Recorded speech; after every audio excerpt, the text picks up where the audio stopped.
This is the Ink, Pray, Love podcast. We talk all things health, wealth, and community connection. Let's go.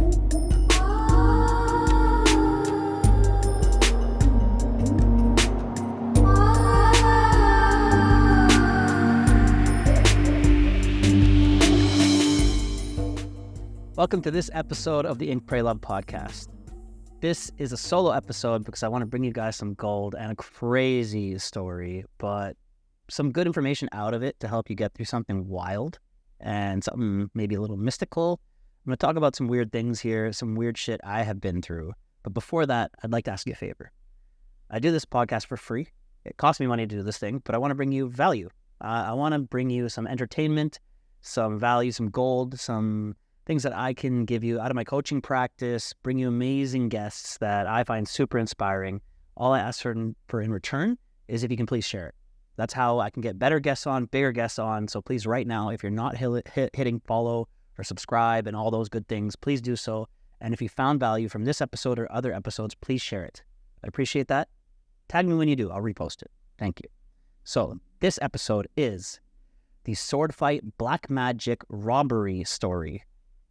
My hand right now, I just had the stitches taken out this week to culminate 5 years after this story has happened, this crazy traumatic event, and finally closed the chapter there. So that's a win. Yay. Let's take it back to Ubud, Bali. I'm building Karma House. This is 2018. About July 2018, I'm in the middle of the largest project I've ever built to date. We found a large location to build a tattoo restaurant and yoga, dance, creation studio upstairs, had a lounge. This was a big project for me.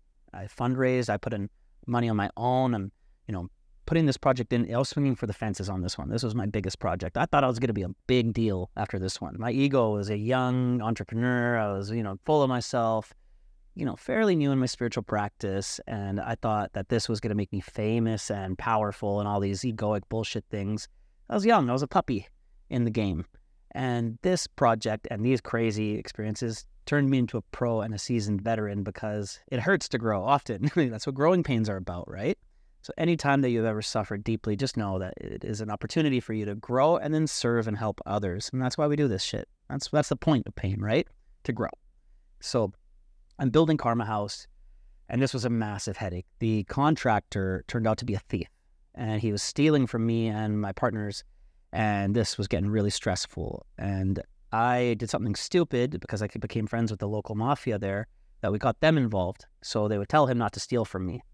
And this guy ended up running off after we heavied the guy, which I thought I'd never do again. I thought I was out of that kind of lifestyle. But I didn't want to be stolen from. And I wasn't a local. And he wouldn't really listen to me. And I couldn't heavy this guy on my own. So these guys told him not to steal from me. That turned out to be a weird experience. But I digress. I had just given $5,000 worth, 50 million rupiah. I had that ready for payment for the new contractor. But the night before, or about a couple days before, my house got robbed, and there was a string of robberies happening. My little villa that I had, my little rice paddy villa, there was a string of robberies happening in the area. And often this will be, a construction site nearby. This is what the locals say. There are people from neighboring islands, Lombok or Java that'll come in and they'll rob, tourists. We're, a money machine, a cash cow. So, I woke up the next morning and someone had jimmied a window while I was sleeping, and a bunch of my belongings were on the front lawn. They didn't take my passport, luckily, but that was in the bag, just stuff like that. But they took cash, and a lot of cash. $5,000 cash for any score is a pretty good score, for a robber, local guy, jimming in your locks. So that sucked, but okay, whatever. I took the hit, repaid it out of my pocket, kept the project rolling. Now, I was in a pretty turbulent relationship, and I don't want to super throw my ex-girlfriend under the bus, but it was hard. It was so bad, and it was getting worse and worse. It was a toxic relationship. And my friends, God bless them, I have really good friends, decided to have an intervention with me. And this was around her birthday, so this was hard because I knew I needed to break up with her for a couple months, and they were telling me, you're changing as a human. Who you are and the type of guy you are is warping. You're changing. I was getting snappier. There was ugly parts of me coming out. I felt like I wasn't totally in control of myself and my emotions, really. I was shifting as a man, and they took notice. And I had good friends that would tell me. So on the day before this, I did a mushroom journey with her on her birthday, and I had the worst trip ever. We rented some really nice place. I got her like a nice hotel, and we did mushrooms and right next to this beautiful river in the jungle. And all I could think of was, this is wrong. I'm in the wrong place. And when I'd look at her, I'd feel within my full body something was wrong. This was it. And I looked at myself in the mirror and I felt deep depression. Like, something is wrong. This is not the right place I'm supposed to be. You got to do something about it. And later that day, or the next day, my friends told me, look, you have to break up with her where your friends were telling you to do it. It's like, dang. Three of my best friends, Meditation Dave, Brian Kelly, who was, leading Breath Masters, Sacha Hart.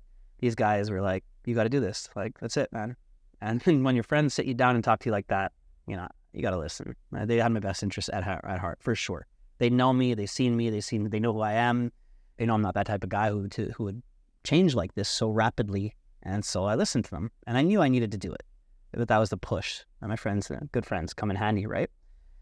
So that day, the day after her birthday, I broke up with her peacefully. It was cool. And we still lived together. We're going to do it in a way that, okay, we'll try to have like a conscious breakup because we're trying to be the Ubud conscious couple, right? And the next day, or that night, she had a birthday party planned by her best friend. Her best friend was pissed at me. Her best friend at the time was really mad at me. And that I did that kind of ruined her birthday. So they got really drunk. They drank a bunch of tequila that day. I was home meditating, trying to shake this off. She comes home drunk. And I was like, let's just try to get a good night's sleep. Okay, we'll be all right. Take a sleeping pill. So we split one. And later on that night, I get woken up by her. And it's about 2 a.m. And she's going, there's people in the house. And I was like, no, it's just another earthquake, because there's a lot of earthquakes happening at that time. And she goes, no, there's people. And I realized she was shaking. It wasn't the house. So I launched out of bed. And I was in my Muay Thai fight shorts. I slept in them. They're comfy. They say Bahia on the front, Eastman on the back. They're my old training shorts, old fight shorts. And before I could think about it, I opened my bedroom door that led into the kitchen.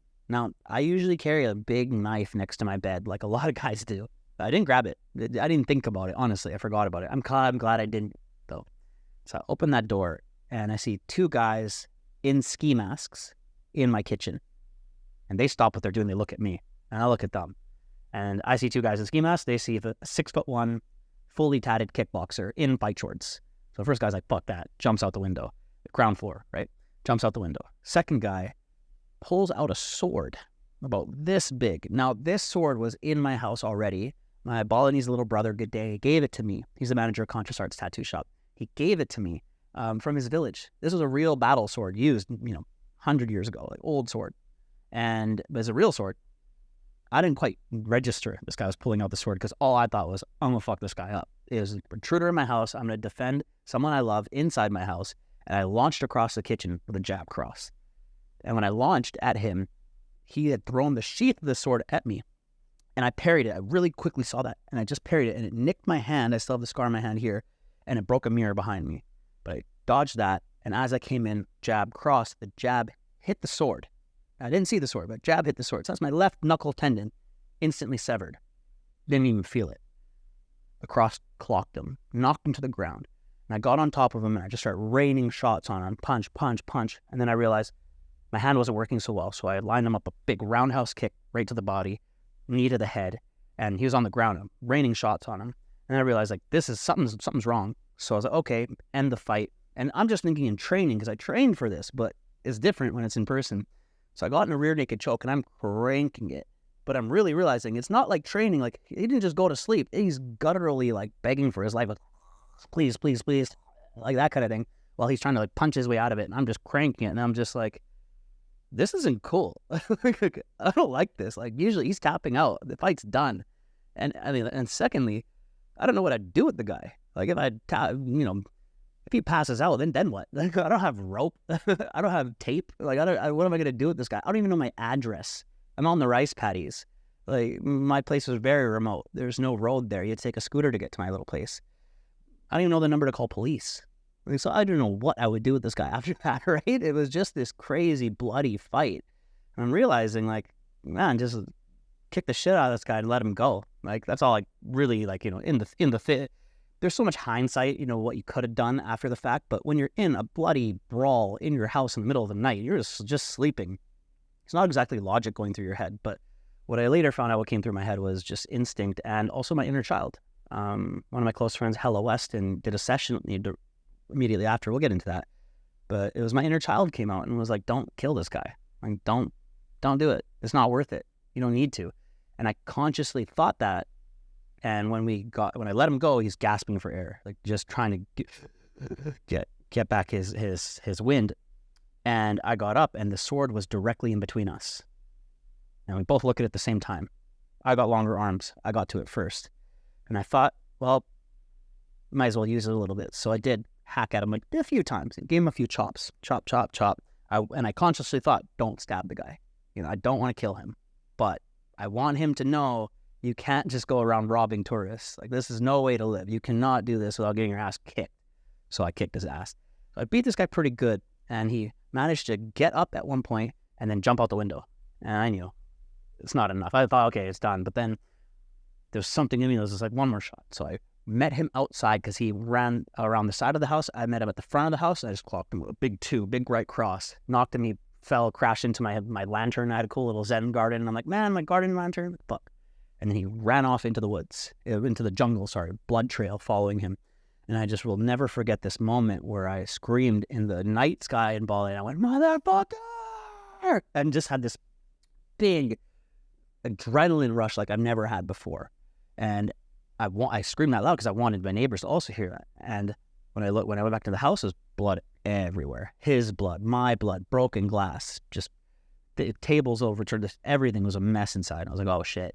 And I looked at my hand and it was hanging and my finger was hanging down and blood was gushing out of it. I was like, oh shit. Originally I thought, oh man, I broke my hand on this guy's head. I didn't even think about the sword. I was like, oh dang, that's going to need surgery. I'm going to need stitches. And I remember my neighbor was this retired American California scientist, super cool dude. And I go, Jeremiah, are you awake? Because he's like right next door. And he's like, are you okay? And he heard everything, obviously. And I go, somebody's tried to rob my house. I just beat him up. I think I need some help. And he's like, okay, I'll be right over. So Jeremiah comes, and as he's coming outside of his house, he's like, hold on a second. And his dog was in the pool. And he's like, hold on, I got to get the dog out of the pool. I'm like, wait, what? Because his dog hates water. And his dog's super sweet, Bali dog, right? Barks at everything. It loved me, would come and hang out with me all the time, but that dog would hate the water. So there's no way that dog would have gotten into the pool. So we were both kind of tripping for a second. Like, that's not normal. That wouldn't have happened. That's like one key indicator. That's weird. So he comes over, gets the dog out of the pool, comes over to me. He's like, holy shit. As he's coming over, I go into the bedroom and I go to check on my ex-girlfriend. Go check on her. And she's butt naked because she sleeps naked. She's holding a crystal rose quartz wand, like a spiritual dildo in her hand, and she's shaking in the corner. She's like, she's going to use that as a weapon or something. I'm like, okay, put that down, get your clothes on, grab our valuables, grab our belongings, put it into a backpack. We're leaving. We got to get out of here. And she's like, okay. I'm like, I got to get a towel. We got to go to the hospital. I need stitches. She looks at my hand. She's like, oh my God. She's freaking out. I'm like, don't worry. So I grab a towel, compress the wound, get my stuff together. I hop on the back of Jeremiah's scooter, and I'm on the back of this like retired scientist's bike, driving through the jungle to go find a clinic at 2:30 in the morning in Ubud, Bali. And we were driving through there. And I remember there was one kind of close by. So we go to this like 24-hour hole in the wall little ghetto clinic, right?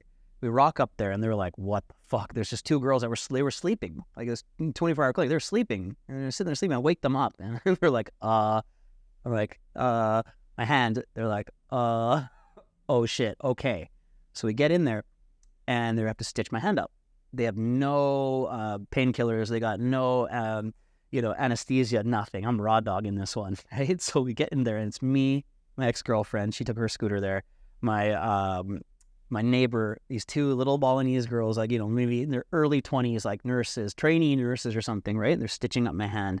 And they're like, okay. Like they did not a good job. They're just stopping the bleeding and put that on. That was rough. That was painful. As that's happening, I'm going through this trauma instance. Like my adrenals are all over the place.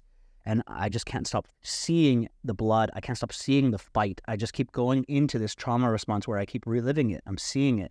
And so I'm kind of like fading off into this like nothingness void of replaying what happened. And Jeremiah goes, "Hey buddy, you okay?" I'm like, yeah, no, I'm good. You know, it's okay. It's like, all right. And so I like give him my backpack of all my belongings and call my landlord. I wake him up and we went to a local hotel called the Mansion. And so after this, they stitched me up. They're like, "You need to get a surgery. You've severed your tendon." Like I couldn't raise my finger. They're like, "You severed a tendon. You need to go to the big hospital. You need to go to the big hospital and get a surgery." I'm like, shit. Like, okay, this is more than I expected. Okay, so we go to this hotel. And my landlord meets me there. And he's this old Balinese guy. Cool dude, sweet, right? And he couldn't believe what happened. He's so mortified about it, right? And he's like, first thing he says to me was, "If we caught him, we'll kill him for you." And I was like, oh shit, like I'm traumatized right now. He's like, "We'd string him up on the mango tree," because there's a mango tree. And he said this in Indonesian. So it took me a second to like really comprehend that, like, yeah, we'd string him up for you. I'm like, what the fuck, right? But good. Thanks, Bach. Like, cool. So we take a taxi, and so one of the hotel staff drives us to this bigger hospital. But this is still a ghetto hospital. This is not like the nicest hospital. Even the best hospital in Bali is like a C. Like, you know, you want an A+ when you're getting surgeries. This is not great. This was the ghetto version of that. So we rock up to the ghetto local hospital, biggest one they have in Ubud, and they sit me down. They hear about what happened. They see it's an armed robbery defense. They're like, oh shit, okay, we're gonna call the police. I'm like, fuck, okay. So I'm sitting there. They're compressing the bleeding, getting me ready for that. While these regional police come by, and the regional police is for the whole little Gianyar. It's the local, you know, little state province thingy, little region, right? They come through, and they're like, oh, take a statement, as well as the local police, the Ubud police come through, and they take a statement. And, you know, I'm giving it in Indonesian. My Indonesian is pretty decent. So, you know, I can communicate what's happening. And they're just like, holy shit. And the regional police say, well, we wish we caught him. They're like, did you stab him? Like, they were just happy about me being violent towards the guy. And that was interesting. But they're like, did you stab him? I'm like, no, I hacked him. They're like, where? And I'm showcasing where, because they want to see if this guy has some serious wounds. They're going to go look at hospitals for him. They're going to begin a search to grab this guy. And they're like, okay. And then they follow a blood trail when they went back. So this is a later part. So I go into operation, right? And I get out, go in, they put me under, I get out, my hand's in this big ass cast.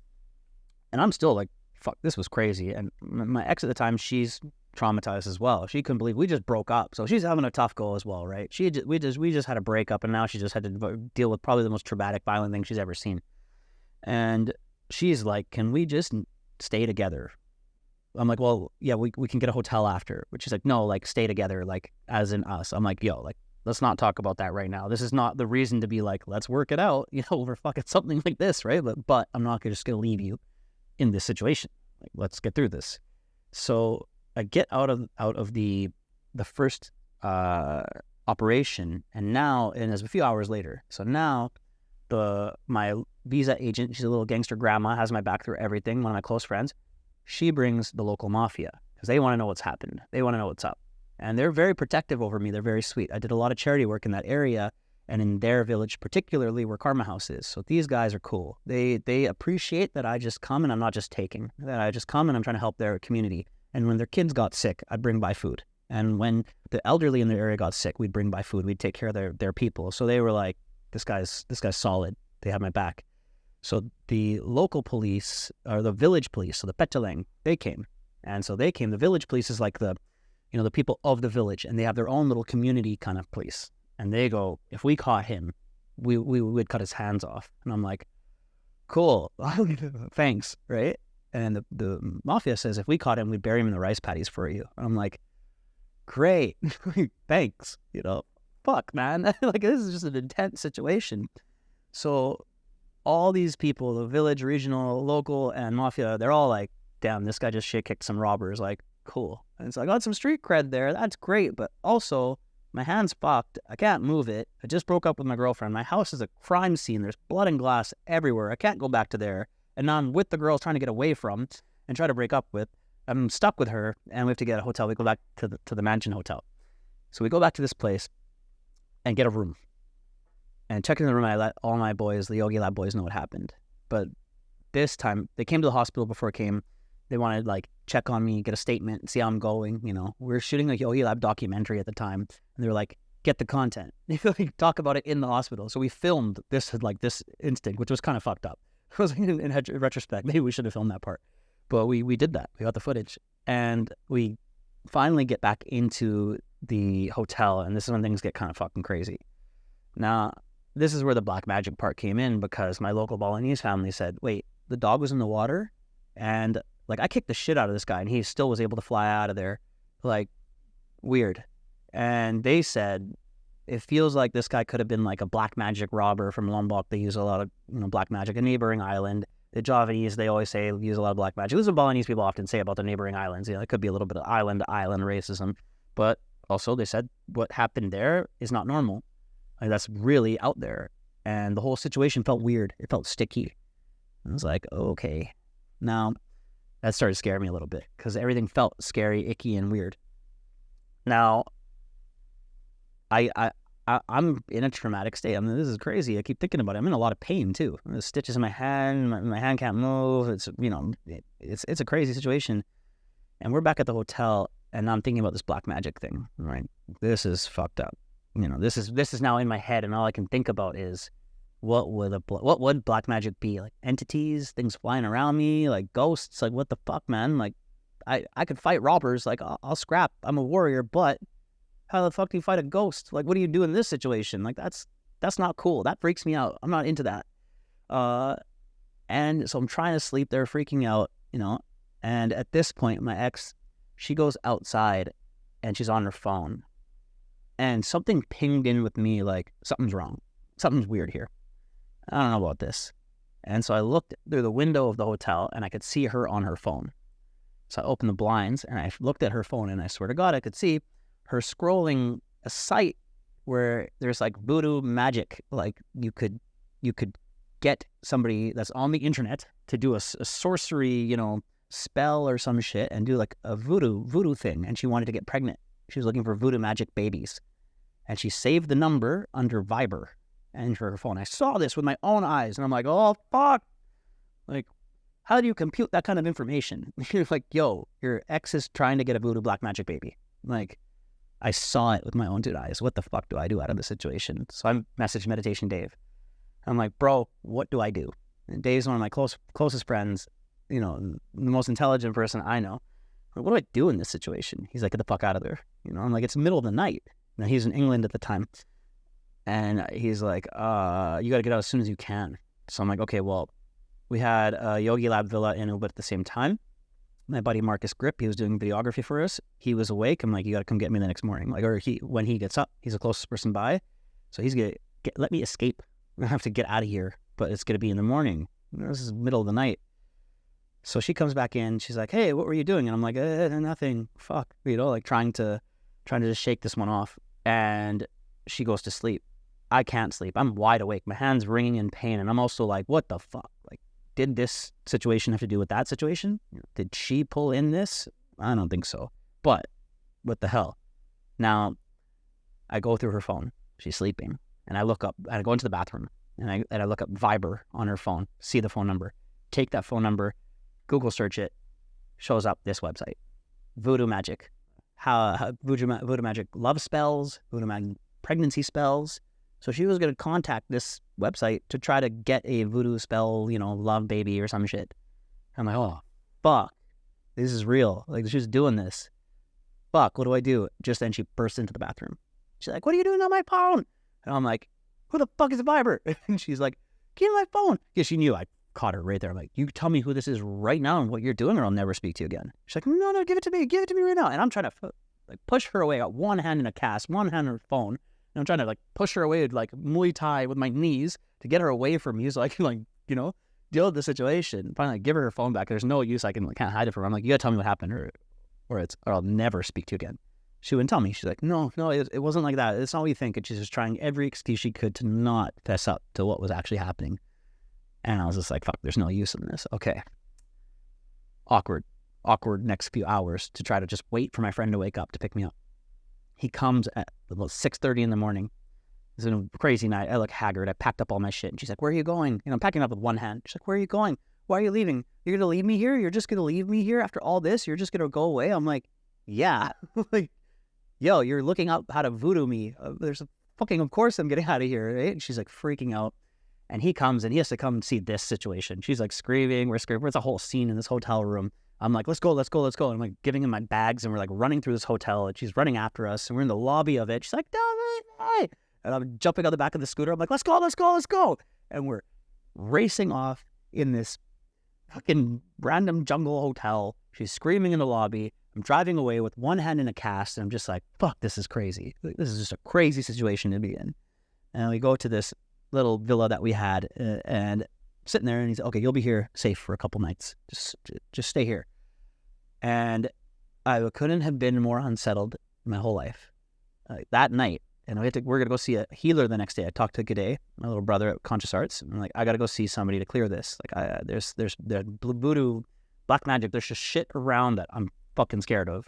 He said, okay, I'm going to take you to my home village, and we have a Balian, a local healer, and this is not a touristy place to go. Tourists don't go there. And everybody that keeps asking me and hearing this, can you give me that contact? Like, I can't. It's local as local gets, right? You'd have to contact G'day at Conscious Arts, pay him to take you, and he doesn't really get too many days off work, so don't do that. It's like he likes to grind. Anyways, he took me to this place, but that night before I had to leave, man, I couldn't sleep. I just felt like there was things floating around me in the room, and it was the most unsettling feeling to feel like you're not alone, and what's around you is not entirely positive. And this is where I started really freaking out. I felt hair standing up on my skin, and I was just like, this ain't cool, man. I'm not into this. This is scary. This is worse than robbers. This is some shit you can't touch. So I was scared. And so the next morning we go out, a couple hours out into the north of Bali, and we go to this region called Bangli. And this is like, they don't really see tourists at all here. So they say me is, 6'1", tatted brown guy with a cast on his hand. They're like, fuck is this guy doing here? And I can speak Indonesian, so it's, a bit more chill. They're like, okay, what are you doing here? And I'm like, and I learned how to say, Melawan Perampok, which is like, I fought robbers. I learned how to say that statement that they'll never teach you in school, in Indonesian classes. I learned how to say that because of this. They're like, holy shit. They're like, where, how, what? They're going to tell them what happened. They're like, fuck. It was just a crazy thing to tell people. So I meet this guy, Jado, and he's a Balian. Looked like a normal guy. Father of two, little, very, very local person, very local village. And he took me into this back room in his compound, and I go into this little tiny room, like the size of like my little office here, small room, and there's a shrine with a bunch of bottles, a bunch of relics, a bunch of masks, a bunch of statues of all the gods, incense, and it looks like he's lit like thousands of incense in there because there's a big black cloud from the incense on the ceiling, tile floor, very basic. He goes, sit. I'm like, okay. He's saying Indonesian, right? He doesn't speak any English. He mostly speaks Balinese, actually, but he can understand Indonesian. We speak Indonesian together. But he speaks Balinese to G'day. But G'day is translating to me in English and Indonesian. So sit down. He's going to bless you. We're going to pray together. And he's going to check you. I'm like, okay. So he starts doing the thing. Starts praying. We have our incense. We're doing the blessing with the little flowers. We're doing the little ritual. I'm like, okay. And I'm starting to feel like I'm heating up. And I'm starting to feel like things are shifting around me. And I don't know about this, man. And then he turns and he looks at me. And his face starts changing. Like, not morphing, but he's shifting. It's craziest shit I've ever seen. And he starts pointing his incense into my chest, the incense. And he starts just focusing on it. And I'm like, what the fuck is going on? Right? I'm sitting there and I'm like, and I notice I'm starting to breathe more irregularly. So I'm starting to go, and my breath is shifting. I'm changing. And then he starts going, and he starts changing into this, his face shifts, he's contorting, and it's like he's energetically going inside of me. And I'm starting to breathe very irregularly. And I'm like, and I'm starting to really hyperventilate. Oh my like I can't control what's happening with me. And he's starting to pull something. I'm feeling something pull out of me, and I'm starting to breathe it out. And this is a longer process, about 5-10 minutes of, and I'm starting to hyperventilate and almost vomit something out. And it's energetic. There's nothing actually physically coming out, but it was like I feel like a cloud of black smoke. Like, it's just like darkness was pulling it out of me. He's pointing this incense stick and he's pulling it out of me. And he's still going, "Wah," and just contorting as a human. It was the craziest shit. I'm freaking out. I'm full sweating, covered. My shirt's totally wet, breathing, freaking out, tears, snot, breath, everything, just every orifice, shit's coming out of me. Pulls it, and this was like a 20, 30-minute process. It was hard work. Pulls it all out. I'm exhausted after, right? And he looks at me. It's okay. And he goes, "Never sleep with that girl again." I was like, fuck. Like, okay. My theory, she didn't do this, maliciously. I think a lot of people practice sex magic and tantra. She's a tantra teacher, right? And if you go to schools like, in Kopangana, Gama, or things like this, like that, practice maybe sexual rituals, sex tantra. If you're in addiction for a long time, you can pick up entities. You can pick up things that feed off of you and use a sexual nature, and they get fed off of sexual energy and validation. This is my theory around it all from what I experienced. Who the fuck, what do I know? And so that was what I was seeing, was like, okay, there was and he said it was kind of like a black witch that was pulling the strings, and they call it a setan. A setan was, but that's what they call it in Indonesian. It's like a succubus, something that just sucks energy away and uses sexual energy and validation as a means to get power. And those hooks and strings were in me so deep. And that's kind of what I was getting. I was getting sucked dry from this energy. And I was like, holy shit, okay. So that's a thing. But he's like, "Oh, I didn't get it all out, though. You have to come back again in 3 days." I'm like, what the fuck? You're like, 3 days? I want it all out now. I have to 3 days I have to wait, and there's something still in me? Like, how unsettling that is mentally? So we leave there. I'm exhausted. I go shower. I have to spend 3 more nights alone in this room, freaking out, like, oh my God. But I asked him, wait, what do I do? What do I do in this situation when I feel like there's energies around me that aren't serving me? He said, okay. And he tells me in Indonesian. I'll translate. He said, put your feet flat on the ground. I'm like, okay. I'm going to sit, put my feet flat on the ground. I want you to breathe in 3 times, but breathe in the energy of the earth. And breathe in from the earth, and then think of golden light. Breathe in, breathe in. And so I did that. And he's like, yeah, there's intention that you can bring in to protect your energy. And you just have to consciously do it and create a force field around you, but bring it from the earth and use the light. It's like, okay, at least I have some sort of practice. And I kept developing that practice to protect my energy and ward off and use the light, use the light, use the light. That'll expel you from darkness. Okay, I could do that. So I was using that for the next 3 days. But the other thing that I had going on was there was a Vipassana meditation retreat we planned with the boys. And we're going to go to Malaysia, leaving Bali, go to Malaysia. It's a 10-day silent meditation retreat. Now that was in 6 days. So when the accident happened, or when the certified black magic robbery happened, I had 9 days until I was going to go away. We booked the flights. We had everything planned. I was going to be away for 10 days in silence in my own head with my hand fusing back together after all this crazy shit. I wasn't, totally sure on that experience. I'm like, that sounds like a lot. And I was talking to this like energetic counselor at the time, and she was like a guidance counselor. She had guidance, PhD and blah, blah, blah, and all this stuff. A smart person. And I said, what should I do? She goes, well, it's nice that you'll be around your guys, your people. We had a really tight crew. So you have your support network there. But I want you to be able to plan and exit out if it's too much. If you think you can't deal with that kind of trauma in your own head, I want you to be able to like maybe find a hotel that's close by and like have that so you can book it and just leave and go off on your own. And I was like, yeah, okay. But in my own head, when I was thinking about that, the first thing that came to my head was coping and addiction. And I was like, yeah, I'll go off and get hammered for a few days if this doesn't work. That's where my head went right away, because I was in so much mental and emotional pain. That's still was lighting up in my head as a way to cope, because I didn't know how to deal with what I'd been dealing with. I knew that was a bad idea. Because if you lower your frequency and you're in already a susceptible space to energetic attacks and shit like that, the last thing you want to do is drugs and alcohol. You want to keep your energy clean. You want to keep your headspace clean. You want to be powerful. You want to eat well, sleep well, train your body, move your body, be around good people. The last thing you want to do is, get fucked up and have more energetic imbalances around you. That's not good. So then I asked Meditation Dave what to do. Obviously, you know what he's going to say, meditate. And he goes, This might be something for you to face the trauma and it'll come out as power. I was like, all right, let's do it. Let's make it happen. So our squad, we fly to Malaysia. Me, Brian Kelly, Sasha Hart, Marcus Grip, Mikhail Kuhar, we all go together. And we get to this Vipassana meditation retreat. And there's about 100 people in this retreat. And maybe upwards of that. And they're all looking at me, and I'm the guy with the big cast on his hand. And people had signed it at this point, so like hearts and shit and all this stuff on this cast. We were wondering, like, what happened to this guy, right? Obviously, no one thinks voodoo black magic robbery. But like, dude, that's where my hand was at.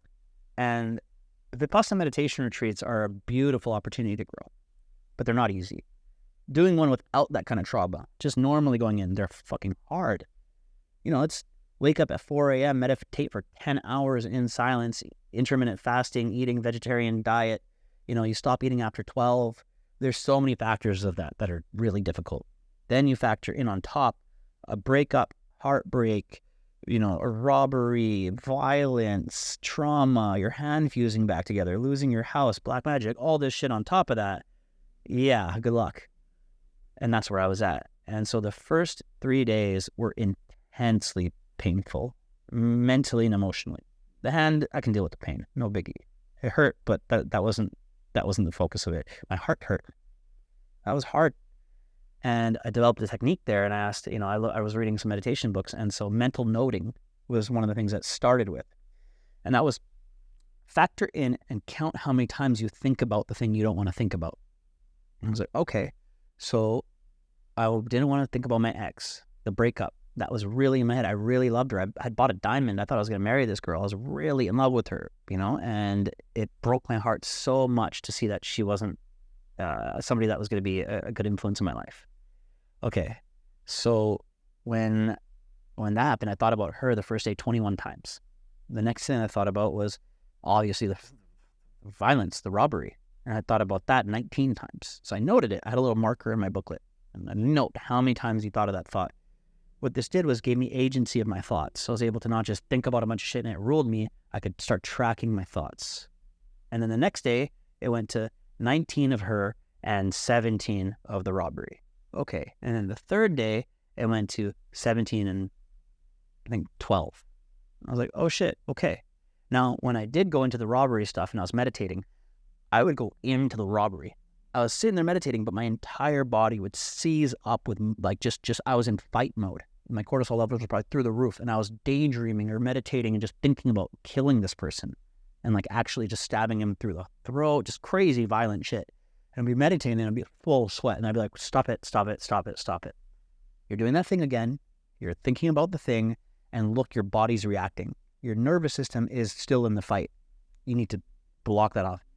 I mean, how many times have you guys been in, say, like a heartbreak or a crazy situation, and you think about the situation and your body reacts? All right? Let me break it down even probably more practically. How many times have you had like a sexual fantasy while you're driving, you're sitting there, and your body reacts, right? Your mind is powerful, and your body will follow. So I really realized then I can't let my mind get carried away in these crazy graphic fantasies because my nervous system is taking a toll for it. It's still living it. Your nervous system will follow what your thoughts are going through. Just like if you can calm your mind, you can calm your body. You can control it. You can control your body, you can calm your mind. They're directly linked. And the whole practice of the first 4 days of the Vipassana meditation retreat are anapana, the focus of the breath, conscious awareness of your breath. So to keep bringing myself back to my breath, getting out of my head, getting out of this trauma in my body, just focus just on your breath, just on the air coming in and out of your nose. That's a superpower. That right there can get you through so much in life, it's wild. It'll instantly bring back your agency, instantly bring back your power and control so you can be here right now. Even if you try this while you're listening to this, focus on the air coming in. Focus on focusing. Focus on what I'm saying and get into this a little bit deeper. And then things shift, things change. You're harnessing your awareness. So that was cool. That was a big takeaway for me. I was able to learning how to harness my awareness while dealing with hella fucked up stuff. Now, I was still mentally hurting. I was in a tailspin. And my bro, Brian Kelly, I think he could see it. The boys kept kind of checking in on me. Like, you're not supposed to talk in these retreats, but I would get the looks. Sasha would come up and be like, you good? Like, give me a look. Are you okay? And I'd be like, uh-huh.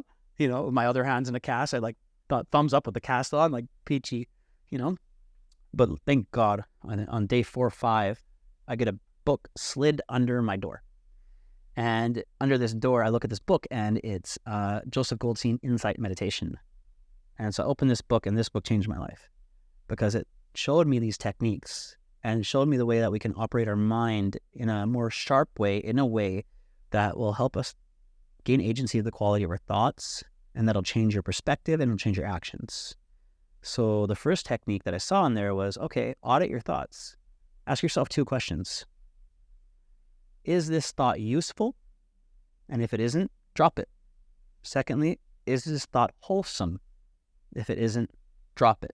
So those are the 2 questions. Is it useful? Is it wholesome? Is it skillful?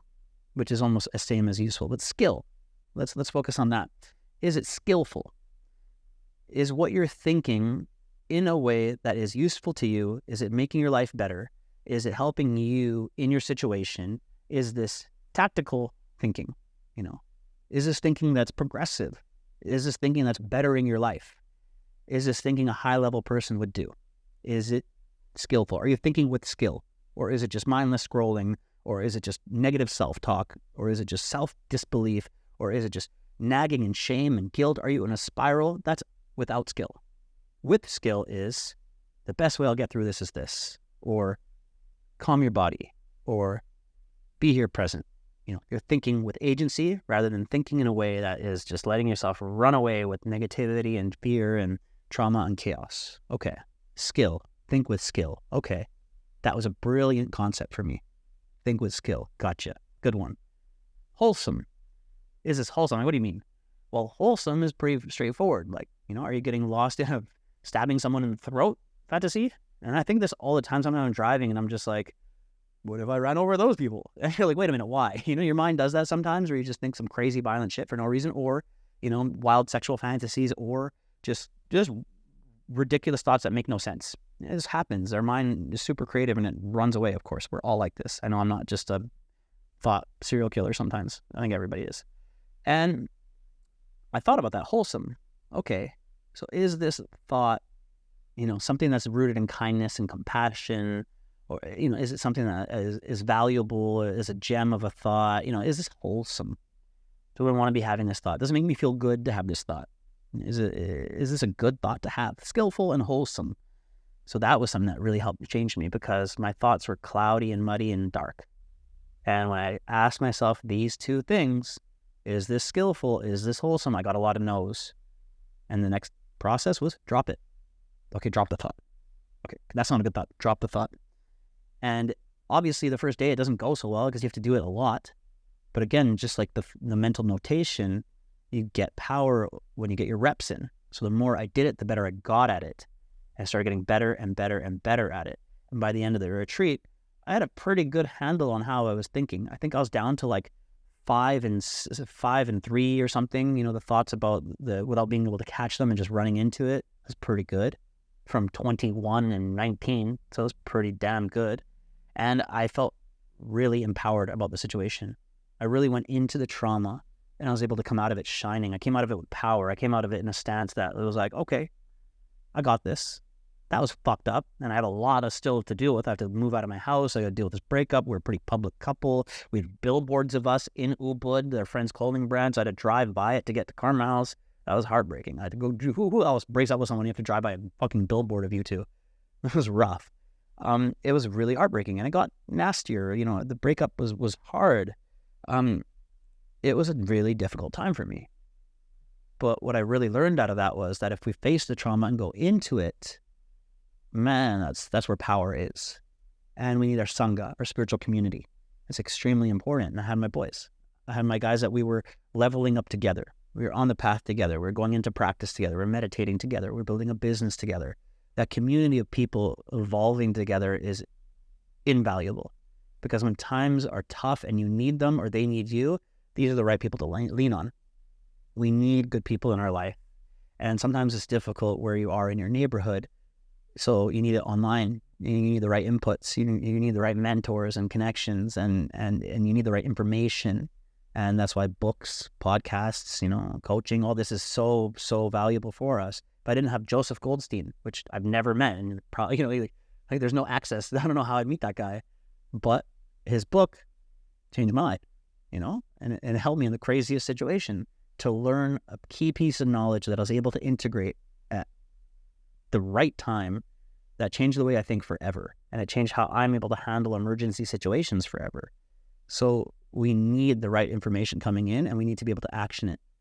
I'm reading this book right now, and it's shifting the way we think on intelligence.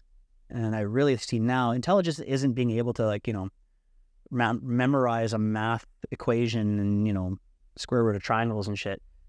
Another form of intelligence is being able to read situations, action, and take in information, and then use it in a dynamic situation and action it.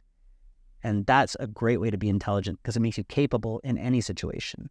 Now, these mindfulness and mental strength techniques help you be able to take in information, stay composed, regulate your nervous system, be able to act, and then move into a new direction and a dynamic situation, and then be able to act with agency. And that changes everything. It changes your reaction to everything. Martial arts helped me get through that situation. I was able to just act because I had my reps in. Just like the mental notation, just like the two questions you can ask yourself. You got to get your reps in, and you practice these brilliant techniques, because then when shit hits the fan, you can pop out a jab cross without even thinking about it. Don't punch a sword, obviously. But the two knocked him out, knocked him down. So that is like the basis. I know this story is pretty crazy and pretty intense, but it has a happy ending because, well, they did fuck up the stitches. They're supposed to use dissolvable stitches, and those were deep in my hand for 5 years. They tried to pull it out. I tried to get the same hospital to fix it. About 4 months later, they didn't even fix it. These stitches stayed in my tendon. But I just had them removed, and that's why I wanted to tell this story, because now they're finally gone. And I believe like this is a powerful cycle to go through 5 years of something, of all this crazy shit that's happened since, but that's like a thorn taken out of my paw that, wow, I lived through that, and what made me be able to live through that and still thrive and flourish and smile and grow and love was practice and techniques and learning. Skills over pills. You got to be able to learn something dope and integrate it and then use it in every other situation.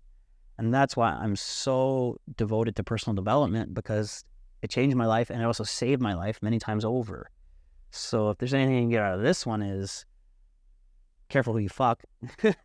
And also train. Consistently be training. Consistently be in a place of growth and looking for every opportunity you can to learn a new skill, integrate it, and then see where you can apply it. It doesn't have to be an emergency situation, but continuously learning and growing and staying on this path of growth is the way of life that is going to be a worthy path worth walking. Now, I know there's dark shit out there everywhere. There's good shit out there everywhere too. There's dark forces opposing us, trying to brainwash us to turn us into, sheep. Yes, I do believe that there's a lot out there that isn't in our benefit. But I also believe that there's a way of the light and the way of the heart warrior, that we can get stronger. We can continuously better ourselves, and the pursuit of excellence in our life is the greatest act of rebellion that we can have against opposing forces that are trying to keep us small or feed off of us energetically and all that. We just need to keep doubling down. Andy Frisella said the pursuit of excellence is the greatest rebellion. I love that. He's a G. Because we need to continuously be ready for the fights, preparing for the worst, hoping for the best. And it's going to help us in the smallest situations as well too, right? So I hope you take away from this, not just a crazy story, but take away an inspiration for you to be able to overcome anything that comes your way because of the dedication you have to training and the dedication you have to yourself and your betterment.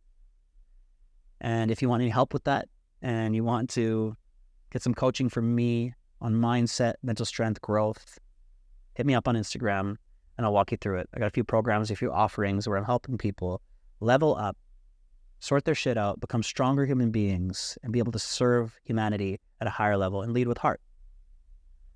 And please, if you found this interesting and you found this a good podcast to listen to and you think somebody else would enjoy it, please share it. Please share it. I appreciate that. Give us a review, like, and follow. And I'll see you on the next one. Don't get into no sword fights. Big love, homies. I'm Aren, and this is the Ink, Pray, Love podcast. Peace out. Thank you so much for listening to this episode of the Ink, Pray, Love podcast. I hope you found it inspiring, entertaining, funny, and also feeling a little bit more present and connected to yourself.